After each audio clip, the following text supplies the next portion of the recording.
Hello, Lori here. Today I'm going to show you how I could go and search for elements that I want to use, or even search for a whole kit that might work when I don't know exactly what kit I might want to use. And what I do, since I don't work in personal art kits that you'd access by going to the content tab, I don't work there in that. What I work with is the Windows folders. I'm going to show you a couple of cool ways that you can go and locate things without having to wonder or not know where things might be because you didn't personally tag them. So what I find is that currently the designers do a very good job of labeling their pieces, all of their elements, and there are cool things that they've done that virtually tags elements for you already. And then I will show you how I also add something to help me when I'm looking for a kit that might work. First of all, the photos that I want to use are on the lake. We were out on the river, on the lake, boating. So I've got these cool photos that are very nature, outdoors, wilderness, kind of late summer pictures.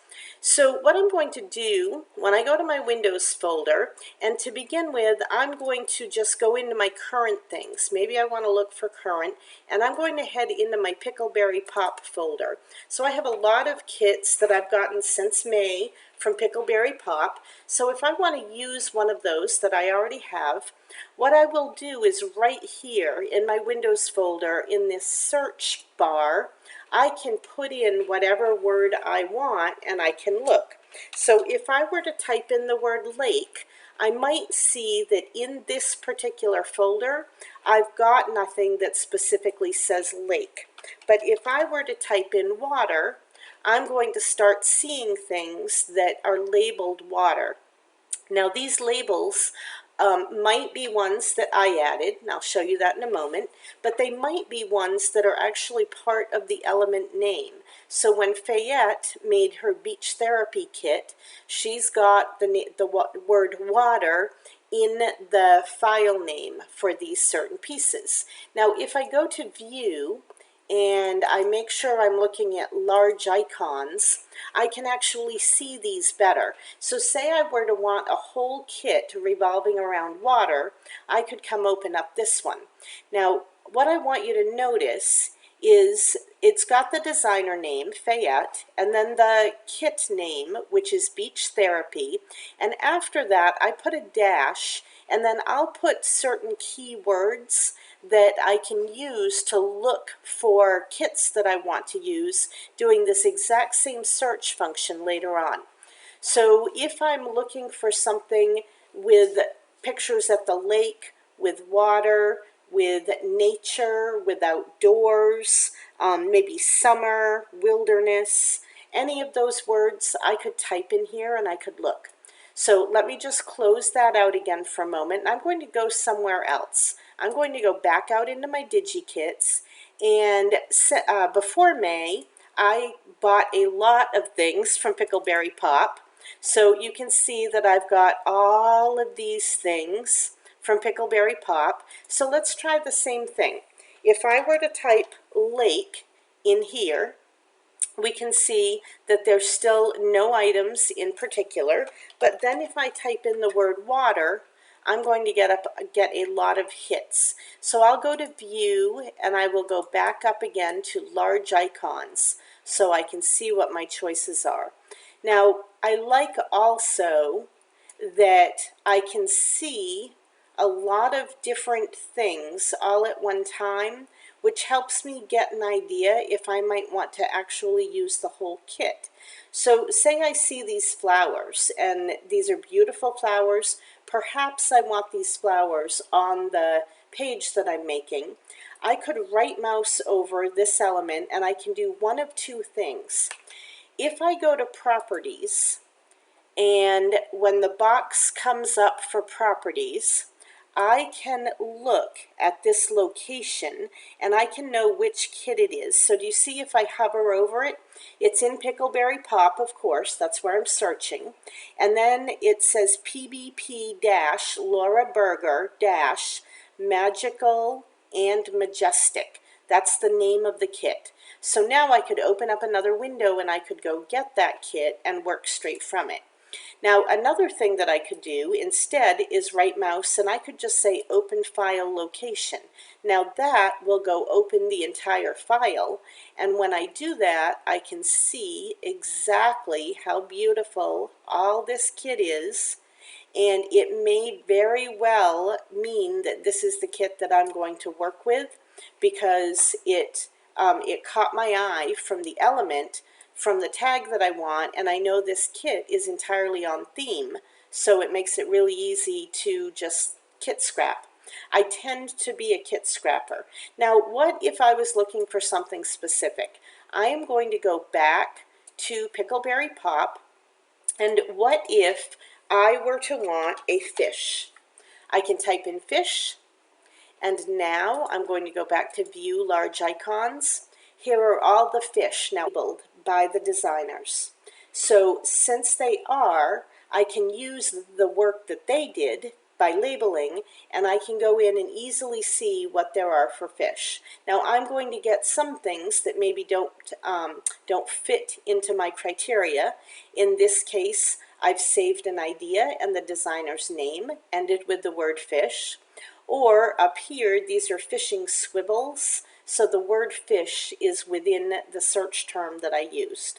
So I may get a little variety on what there is there. What I will often do, what I absolutely love to do, is when I'm looking for something, to just type in a word and work my way through all of the goodies that pop up to make a decision on which kit that I might want to use based on that. So you can see I typed in the word arrow, and there are many arrows. There are 194 arrows within Pickleberry Pop prior to May. All of the kits that I had bought or freebie downloads. And as I look through, I may find something that really strikes me that I might want to open it and use the whole kit. But say I just need an arrow and the kit that I was working with didn't have an arrow, I can type in arrow and I can go get it. And I love to do this with certain words and look to see what there is. And then many times I will choose a kit based on how beautiful something is that pops up once I've done this search function. Now I'm going to take this paper by Fayette, Photobomb. I'm going to right mouse and open file location. And then the way I scrap within my Windows folder is, if I were going to actually use this kit, I would go to View, Details. I'm going to click on Type twice. The first time puts the JPEG files at the top, which are the papers. I'm going to click it one more time. Now the PNG files are at the top. I go back to my large icons and I scroll down, and here are all my papers. And there will be previews mixed in with those. So I could pull those over and then delete, or I could just deselect. But if I were to grab all the papers using my Shift key, and then if I were to use Control, I can go back through and deselect all the previews that I don't need. And I could drag and drop. And unfortunately, when I move too fast, sometimes it does this. Do you see how it says copying? And when it's copying, it literally means that I'm getting a second set. Now, I work my mouse fairly quickly, and this does happen to me every once in a while. Here's the trick if this happens. Everything that's highlighted right now, as long as you don't click, is the copy. So I can right mouse and I can delete, and all of those copies will go back away. So it makes it much quicker and easier. Now, say I did click on something else by mistake. The way I could do it is up in that search bar, I could search for the word copy. And then all of the things that say copy would end up being the only ones selected, and I could delete those. So it wouldn't be a problem. Either way, I'm using my search bar to get to where I want to be able to pull over exactly what I want to use. So I've got my papers, and once all my papers are there, now I've got my elements up here, and I would, of course, just drag and drop those onto my page, exactly as I always do when I'm scrapping. Pulling my photos over. If I had a template, I would fill my template in this way. But you see, I did that not by using tags at all that I had to put in, but by using the name tag that the designers do on the elements. Hopefully you find this useful. Enjoy, happy scrapping, and until next time.